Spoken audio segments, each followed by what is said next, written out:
नमस्कार दोस्तों, कंप्यूटर की इस क्लास में आपका बहुत बहुत स्वागत है। तो दोस्तों आज की इस क्लास में हम जैसे कि पिछले पार्ट में हम एक्सेल के बारे में चर्चा कर रहे थे, तो एक्सेल से रिलेटेड कुछ महत्वपूर्ण पॉइंटों की चर्चा की, पाइवेट टेबल की हमने चर्चा की। इस क्लास में हम चर्चा करेंगे दोस्तों एक्सेल में यूज होने वाले कुछ इंपॉर्टेंट चार्ट्स के बारे में। और यहाँ से चार्ट से रिलेटेड एक क्वेश्चन उसकी बॉडी से रिलेटेड, उसके बॉडी पार्ट से रिलेटेड आपसे ज़रूर पूछा जाता है। तो आपने देखा होगा अलग अलग टाइम पर हम कंपैरिजन के लिए डिफरेंट डिफरेंट टाइप्स के चार्ट का यूज करते हैं। तो उन्हीं में से कुछ चार्टों की यहाँ पर हम चर्चा करने वाले हैं। तो देखिए दोस्तों, एक्सेल में जो चार्ट होता है क्या काम आता है, एक्सेल वर्कशीट के डेटा को ग्राफिक्स रूप में हम यदि रिप्रेजेंट करना चाहते हैं, ग्राफिकल रूप से यदि उसको हम समझाना चाहते हैं, तो हम किसका यूज करते हैं, चार्ट का यूज करते हैं। यदि हमें उनकी कंपैरिजन करनी है, तुलना करनी है, तो भी हम किसका यूज करेंगे, चार्ट का यूज करेंगे। तो दोनों काम हो गए यहाँ पर। यदि ग्राफिकल रिप्रेजेंट भी कर सकते हैं, दूसरा उसमें हम कंपैरिजन भी कर सकते हैं। तो दोनों काम हम किसके द्वारा कर रहे हैं, एक्सेल में चार्ट के द्वारा कर रहे हैं। एक्सेल चार्ट बनाने के लिए शॉर्टकट कुंजी कौन सी है दोस्तों, F11। कौन सी है, F11। तो F11 के द्वारा आप डायरेक्ट चार्ट इंसर्ट कर सकते हैं टेबल को सेलेक्ट करके। तो देखिए चार्ट के कितने सारे प्रकार हैं यहाँ पर, जैसे चार्ट एरिया है, प्लॉट एरिया। ये चार्ट के जो मेन मेन एलिमेंट्स हैं वो हैं दोस्तों कि एक चार्ट में ये सारे एलिमेंट्स होते ही होते हैं। Chart area, plot area, chart title, अक्ष, एक्सेस। क्या है ये, एक्सेस, जैसे एक्स और वाई। ग्रिड लाइंस जिन पर आप ड्रॉ करते हो, संकेत यानी इंडिकेटर्स, डेटा लेबल्स और डेटा श्रृंखला, लीजेंड जिन्हें हम बोलते हैं। संकेत यहाँ पर क्या है, लीजेंड से मतलब है, ठीक है। डेटा बार है और डेटा लेबल है। डायरेक्ट क्वेश्चन पूछा जाता है। तो देखिए आपके पास मैं आपको एक डायग्राम दिखाऊंगा, उसमें आपको सारी पार्टों को दिखाऊंगा कि ये तो क्या है और ये क्या है। तो देखें एक बार, जनरली चार्ट एरिया किसे कहते हैं, जिसमें हम चार्ट बनाने के काम में ले रहे हैं, उसको हम क्या बोलेंगे, चार्ट बनाने के काम में आने वाले क्षेत्र को चार्ट एरिया। मतलब पूरा पेज, जैसे बचपन में आप एक अलग से आता था चार्ट का ड्रॉ करने का, ग्रीन का, जिसमें लाइनिंग डली हुई होती थी, उस पूरे पेज को क्या बोलेंगे, चार्ट एरिया बोलेंगे। प्लॉट एरिया, डेटा को चार्ट के रूप में प्रदर्शित करने के लिए जो क्षेत्र होता है उसे प्लॉट एरिया बोलते हैं। जैसे मान लीजिए ये आपका पूरा एक पेज है, ये क्या है आपका पूरा पेज, इसको तो हम बोलेंगे चार्ट एरिया। अब प्लॉट एरिया हम बोलेंगे, जैसे मैंने एक एक्स एक्सिस इधर ड्रॉ किया, वाई एक्सिस, और इधर एक्स एक्सिस। तो ये जो मेरा इन एक्सिस के बीच का जो हिस्सा है इसे हम क्या बोलेंगे, प्लॉट एरिया। क्यों, मैं अब जो भी ड्रॉ करने वाला हूँ वो इन दो एक्सिसों के बीच में करने वाला हूँ। तीसरा है आपका चार्ट टाइटल्स, यानी अब मैं टाइटल लिखूंगा यहाँ पर, या तो ऊपर लिखा जाता है या नीचे, दो ही लोकेशन होती है। या तो हमेशा टाइटल ऊपर लिखोगे या फिर नीचे लिखोगे कि चार्ट किससे रिलेटेड है। मैं कहता हूँ क्रिकेट मैच से, मैं ऊपर लिख रहा हूँ, वैसे यहाँ लिखा जाता है किससे रिलेटेड है, मान लीजिए क्रिकेट के मैच से रिलेटेड है, ठीक है ना। तो इसको मैंने क्या नाम दे दिया, चार्ट का टाइटल। तो जिसके लिए बनाया जा रहा है वो नाम यदि आप लिख रहे हैं तो उसको आप टाइटल बोलेंगे। दूसरा देखिए एक्सेस, तो हमने अभी जो ड्रॉ किए थे एक्स और वाई, उनको हमने क्या बोला, एक्सेस। यदि जेड और है तो हम कहेंगे 3 डायमेंशनल चार्ट है। 2 डायमेंशनल है तो 2 एक्सेस, और 3 है तो 3 एक्सेस। एक्स एक्सेस कहाँ होता है हमारा, हॉरिजॉन्टल, और वाई एक्सेस कहाँ होता है, वर्टिकल। वाई एक्सेस वर्टिकल, उल्टा लिखा हुआ है, ये तो हमारा होता है वाई एक्सेस और ये होता है हमारा एक्स एक्सिस। हाँ, ये कह सकते हैं कि एक्स एक्सिस की वैल्यू जो होती है वो वर्टिकल वेरी करती हैं और वाई की हॉरिजॉन्टल वेरी करती हैं, ठीक है ना।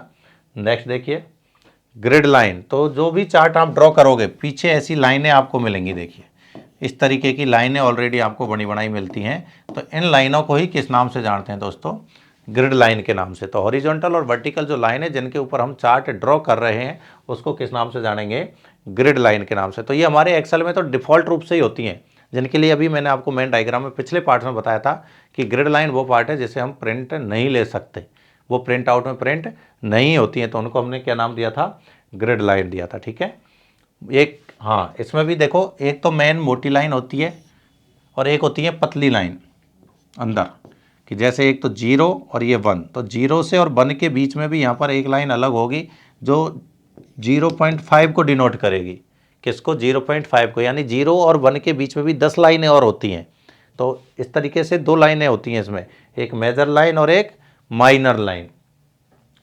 लीजेंड किसे कहते हैं, तो ये जो हमारे कलर के इंडिकेटर होते हैं, कि मान लीजिए मैंने कहा अभी हम क्रिकेट मैच के लिए ड्रॉ करने जा रहे थे, क्रिकेट मैच में हमने किया कि ये एक्स है और ये वाई है, और यहाँ पर एक टीम थी जो इस तरीके से खेली और उसने स्कोर बना दिया, यहाँ उसके विकेट डाउन हुए, स्कोर गिरा। ये तो ये जो कलर था, मान लो मैं कहता हूँ टीम ए के लिए था। किसके लिए? टीम ए। फिर एक दूसरी टीम आई, उस दूसरी टीम ने और स्कोर बनाया और इस तरीके से उसको हमने लाल कलर से दर्शा दिया। तो ये लाल कलर वाली कौन सी होगी? टीम बी होगी। अब इनको इंडिकेटर के द्वारा दर्शाया जाता है। ऐसे कुछ इंडिकेटर्स होते हैं, संकेत, तो यहाँ दर्शाएंगे कि ये तो है टीम ए के लिए और ये है टीम बी के लिए। कलर अलग अलग हमने यहाँ पर डिफरेंट कलर यूज किया कि ए के लिए तो हम यूज कर रहे हैं येलो कलर और बी के लिए यूज कर रहे हैं रेड कलर। तो ये जो इंडिकेटर्स हैं इन्हीं को किस नाम से बोला जाता है? लीजेंड के नाम से बोला जाता है। ये हमेशा या तो राइट साइड में होंगे या लेफ्ट साइड में होंगे, नीचे भी हो सकते हैं लेकिन ऊपर कभी नहीं होंगे। लेफ्ट में भी हो सकते हैं, राइट में भी हो सकते हैं, नहीं तो बॉटम में भी हो सकते हैं, लेकिन कभी ऊपर नहीं हो सकते। तो इनकी जो कैटेगरी का कलर हमें शो कर रहा है, एक इंडिकेशन हमें शो कर रहा है, उसे हमने क्या नाम दिया है? लीजेंड नाम दिया है दोस्तों। ठीक है। डेटा टेबल, क्या? डेटा टेबल ये लेवल है दोस्तों, डेटा की टेबल। हाँ, जिसके लिए द्वारा हम बना रहे हैं। टेबल किस लिए? जिसके द्वारा हम चार्ट ड्रॉ कर रहे हैं, क्योंकि इनके लिए हमारे पास कोई वैल्यू होगी कि टीम ए का स्कोर ये है, टीम बी का स्कोर ये है, इस विकेट पर ये था, इस विकेट पर ये था। तो वो जो टेबल होगी पूरी, जिसके माध्यम से, जिसकी वैल्यूओं के द्वारा हमने क्या किया है? चार्ट ड्रॉ किया है, तो उसको हम क्या बोलेंगे? डेटा टेबल बोलेंगे। दूसरा है डेटा लेवल। डेटा लेवल होता है मैक्सिमम वैल्यू। जैसे मान लीजिए मैं एक कॉलम चार्ट दिखाता हूँ आपको, यहाँ पर इस तरीके के चार्ट आपने देखे होंगे, इनको हम बोलते हैं कॉलम चार्ट। तो इनकी जो पीक वैल्यू होती है, इसको हम क्या बोलते हैं? अधिकतम वैल्यू को डेटा लेवल बोलते हैं। क्या बोलेंगे? Data level. और डेटा सीरीज में जिनमें हमें प्रदर्शित करना होता है, ये ब्लॉक्स, ये जो बने हुए हैं, इनको हम क्या बोलेंगे? डेटा की सीरीज। ये डेटा सीरीज कहलाती हैं दोस्तों। ठीक है। अभी डायग्राम आएगा तो और आपको बेहतर, ये आ गया देखिए। तो यहाँ पर आप देख सकते हैं क्या क्या है। ये तो है हमारे एक्सेस, वाई एक्सेस, इधर जाएंगे तो एक्स एक्सेस। ठीक है ना। पूरा जो एरिया है ये क्या कह रहा है आपका? Chart area. क्या कहला रहा है? Chart area. ये चार्ट का टाइटल है दोस्तों, एग्जाम स्कोर। इसे क्या बोल रहे हैं? टाइटल। तो या तो ये ऊपर होता है या फिर नीचे होता है। और मैंने कहा था देखो, 3 कलर हमने यहाँ पर यूज किए हैं, ब्लू, रेड और ग्रीन। तो इन तीनों कलरों का जो इंडिकेटर है ये देखा रखा नीचे कि फिजिक्स के लिए ग्रीन ब्लू कलर है, केमिस्ट्री के लिए रेड है, मैथमेटिक्स के लिए ग्रीन है। तो इनको हमने बोला इंडिकेटर्स को लीजेंड। क्या बोल रहे हैं? लीजेंड। और ये जो पीछे लाइनिंग दिखाई दे रही है यहाँ पर, हॉरिजॉन्टल जो लाइन है, इनको बोलते हैं ग्रिड लाइन। क्या बोलते हैं?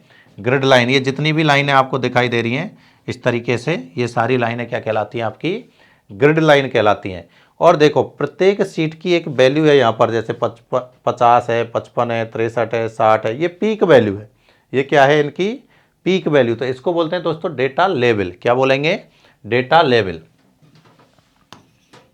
Data level. ठीक है। और ये हमारे जो ब्लॉक्स हैं इनको क्या बोल रहे हैं? Data series. क्या बोलेंगे? Data series. तो ये पूरा बॉडी है, इसको एक बार ध्यान दे लें अच्छे से। पूरा पेज तो चार्ट एरिया कहलाता है, ये लिखा हुआ देखो, पूरा पेज क्या कहलाएगा? Chart area. और जिस एरिया में हम ड्रॉ कर रहे हैं उसे बोलेंगे प्लॉट एरिया। क्या बोलेंगे? Plot area. तो ये विशेषकर ध्यान रख लें, एक क्वेश्चन तो इसके एलिमेंट्स में से आ जाता है कि किसे तो ग्रिड लाइन कहा गया है, किसे लीजेंड कहा गया है। तो ये बातें आपको बिल्कुल ध्यान में रखनी है। लीजेंड हम इंडिकेटर्स को बोल रहे हैं, ग्रिड लाइन हम पीछे ड्रॉ होने वाली जो हॉरिजॉन्टल या वर्टिकल लाइंस होती हैं इनको बोल रहे हैं, टाइटल सबसे ऊपर लिखा होता है, पीक वैल्यू को डेटा लेवल बोला जाता है, और जिसके द्वारा ये हम कलर दिखा रहे हैं उनको हम डेटा सीरीज के नाम से बोलते हैं। और ये हमेशा एक जो एक्सेस होते हैं एक्स वाई, इनके बीच में ड्रॉ किया जाता है। तो ये सारे बॉडी जो भी एलिमेंट्स हैं इनको ज़रूर नाम को याद कर लें, एक क्वेश्चन एग्जाम में इनसे रिलेटेड मिल जाता है। अब बात करते हैं टाइप्स की। एक्सेल में चार्ट कितने प्रकार के होते हैं? देखो, column chart, line chart, pie chart, area chart, X Y chart, stock chart, surface chart, donut chart, bubble chart, radar chart, बहुत सारे चार्ट हैं। ज़्यादातर काम में आने वाले चार्टों में से हमारे पास है जैसे कॉलम चार्ट, लाइन चार्ट है, पाई चार्ट है। आपने जनरली जैसे मैथ में भी एक टॉपिक आता है अपना DI, उसमें भी आपने बहुत सारे चार्ट देखे होंगे, वहाँ भी आपने पढ़े होंगे, तो उनमें से ही रिलेटेड है, लेकिन यहाँ सिर्फ बॉडी के पार्ट्स। जैसे कॉलम चार्ट, तो ये हमेशा ध्यान रखना वर्टिकल डेटा सीरीज के साथ में कंपैरिजन के लिए यूज में लिया जाता है। वर्कशीट के डेटा को लंबवत कॉलम के रूप में, किसके, लंबवत कॉलम के रूप में, यानी इसमें हमेशा वर्टिकल कॉलम होंगे। तो जो डेटा सीरीज की हम बात कर रहे थे, डेटा लेवल की जो हम बात कर रहे थे, वो कैसे होगा, वर्टिकल, इस तरीके से। ये डेटा सीरीज है, ये हमारा लीजेंड रहा, ये लाइन हमारी ग्रिड लाइन रही, ये हमारा टाइटल रहा, ये दोनों एक्सेस रहे, और ये हमारी सब्जेक्ट है हिंदी इंग्लिश। तो इनकी जो टॉप मार्क्स इसके आ रहे होंगे, ये वाले मार्क्स, इनको हम बोलेंगे डेटा लेवल। तो ये हमेशा वर्टिकल शो करता है, तो उसको बोलते हैं हम कॉलम चार्ट। कंपैरिजन के लिए हम इसका यूज करते हैं। दूसरा है लाइन चार्ट। तो ये क्रिकेट के मैच में भी आपने देखा होगा, जो मैं अभी ड्रा कर रहा था, टीम ए टीम बी। इसमें देखो वापस ये रहा हमारे पास में इस तरीके की लाइन, तो इसको क्या बोलेंगे, लाइन चार्ट। यहाँ पर ये टाइटल है, ये आपका इंडिकेटर यानी कि लीजेंड है, बाकी की ग्रिड लाइन और एक्सेस है, ठीक है। दूसरा देखो पाई चार्ट। पाई चार्ट हम जब यूज करते हैं जब हमारे पास किसी चीज़ की 100% वैल्यू अवेलेबल होती है। तो 100% वैल्यू को अलग अलग पार्टों में डिवाइड करने के लिए या कंपैरिजन के लिए हम किसका यूज करते हैं, पाई चार्ट का। वृत्त के रूप में अलग अलग भागों में, सर्किल के रूप में। तो कब, जब आपके पास 100% वैल्यू हो। तो देखिए ये रहा, ये आपका पाई चार्ट है, एक सर्किल की फॉर्म में दिखाया है। इसमें हमने क्या किया, 4 भागों में बांट दिया, 4 अलग अलग भागों में बांट दिया। तो मतलब मेरे पास 100% वैल्यू थी, उस 100% को मैंने 25-25% अलग अलग भागों में बांट दिया। तो और यहाँ पर ये जो शो हो रहे हैं कलर देखो, ये वाला कलर हिंदी के लिए, ये इंग्लिश, ये मैथ, और ये आपका कंप्यूटर के लिए। तो इनको हमने क्या नाम दे रखा था, लीजेंड। क्या नाम दे रखा है, लीजेंड। ये हमारा चार्ट एरिया, चार्ट एरिया। ये हमारा टाइटल, ये हमारा टाइटल, और ये हमारा प्लॉट एरिया, जिसमें ये पूरा है उसे हम क्या बोलेंगे, प्लॉट एरिया। तो ऐसे ध्यान में रख लेना है आपको। बार चार्ट की यदि हम बात करें, तो जहां हम कॉलम चार्ट में वर्टिकल यूज कर रहे थे डेटा सीरीज को, यहां पर हम किस में यूज करेंगे, हॉरिजॉन्टल में। देखो कॉलम चार्ट में ये वर्टिकल थे, और यहां पर ये किस तरीके से है दोस्तों, हॉरिजॉन्टल। बाकी सेम है, यहां पर हम वर्टिकल कॉलम की जगह किसका यूज कर रहे हैं, हॉरिजॉन्टल का। किसका, हॉरिजॉन्टल का, वर्टिकल नहीं कर रहे। देखो कॉलम चार्ट को लंबवत यानी वर्टिकल यूज किया था, उसी तरीके से इसमें हम हॉरिजॉन्टल यूज करेंगे। बाकी सब कुछ सेम है, ये भी सेम कंपैरिजन के लिए। एरिया चार्ट, तो एरिया चार्ट आप जैसे ज्योग्राफी में आप काफ़ी भौगोलिक क्षेत्र को बांटते हो कि इतना प्रतिशत पथरीला है, इतना प्रतिशत गीला है, इतना प्रतिशत काली मिट्टी है, इस तरीके से। तो वो हमारा जो होता है एरिया चार्ट होता है। इसमें हम क्या कर रहे हैं, एरिया को अलग अलग क्षेत्रों को दर्शाने के लिए अलग अलग कलर का यूज करते हैं। ये हमने एक ही कलर में दर्शाया, नहीं तो यहाँ पर आप अलग अलग कलरों का इस्तेमाल कर सकते हो। तो उसको क्या बोलेंगे दोस्तों, एरिया चार्ट। दूसरा देखो डोनट चार्ट, ये पाई चार्ट के जैसा ही है, पाई चार्ट का ही दूसरा रूप है, बस वहाँ पर हम कंप्लीट सर्किल यूज करते हैं। यहाँ पर हम कंप्लीट सर्किल नहीं, लेकिन सर्किल के जैसा ही यूज करते हैं। और सेम टू सेम किसके जैसा है, पाई चार्ट। ये भी कब काम आएगा, जब आपके पास किसी भी चीज़ की 100% वैल्यू होगी तब। जैसे ये 100% वैल्यू में से हमने यहाँ पर इसको डिस्ट्रीब्यूट किया है अलग अलग भागों में। बबल चार्ट में हमें बबल शो करवाने होते हैं, बुलबुले के रूप में अलग अलग भागों को, अलग अलग आकार के बुलबुले आपको दिखाई देंगे। तो वही सेम चीज़ है, देखो ये एक बुलबुला ये रहा, यहाँ रहा, इसमें भी अलग कलर के अलग अलग छोटे छोटे और बुलबुले आपको दिखाई देंगे। तो ये किस लिए बबल चार्ट नाम पड़ गया, बुलबुलों की वजह से। सिर्फ शो करने का है काम, सारा वही कंपैरिजन का, लेकिन शो करने से नाम बदल जाता है। रडार चार्ट, तो रडार चार्ट हम चारों डायरेक्शनों में यानी नेगेटिव में भी पॉजिटिव में भी वैल्यूओं को दर्शाते हैं। तो देखो एक जाल रूपी आकृति के रूप में दिखाई देता है, उसे हम क्या बोलते हैं, रडार चार्ट। मकड़ी का जाल जैसा होता है, इसलिए इसका नाम है रडार चार्ट। सरफेस चार्ट, तो ये भी हमारे किस लिए काम आता है, किसी सरफेस यानी स्थल को दर्शाने के लिए। एक तो होता है पूरे क्षेत्र को दर्शाने के लिए, एक होता है स्थल को, कि ये प्लेन सरफेस है, ये कैसा सरफेस है।